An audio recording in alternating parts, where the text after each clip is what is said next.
वफाकी वज़ीर दाखिला मोहसिन नकवी के एक और मुहाज पर कामयाबी। श्रीलंका की जेल में बंद 43 पाकिस्तानी कैदी वतन वापस आएंगे। वफाकी वज़ीर दाखिला मोहसिन नकवी से श्रीलंका के high commissioner admiral retired Ravindra Chandra Shri Vijay Gunarthi की मुलाकात हुई। मुलाकात में श्रीलंका में कैद 43 पाकिस्तानी शहरियों की फौरी वतन वापसी पर इत्तफाक हो गया। श्रीलंकन हाई कमिश्नर ने इस सिलसिले में हर मुमकिन ताउन की यकीन दहानी कराई।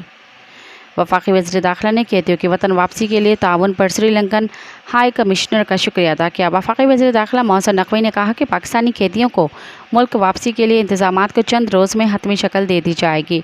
वज़ारत दाखिला इन कैदियों को वापस लाने के लिए गुज़िश्ता एक माह से श्रीलंकन हुकाम के साथ काम कर रही थी। श्रीलंका और पाकिस्तान के दरमियान ताल्लुकात गुज़िश्ता 7 दिहाइयों में मजबूत से मजबूत तर होते जा रहे हैं। पाकिस्तान बाहमी ताल्लुकात को मुख्तलिफ शोबों में मज़ीद आगे बढ़ाने का ख्वाब है। मज़ीद ख़बरन ऐं तफ़सीलात लाइ विज़िट कयो असांजी वेबसाइट www.awamiNewsHD.com ऐं ॾिसंदा रहो अवामी न्यूज़ HD।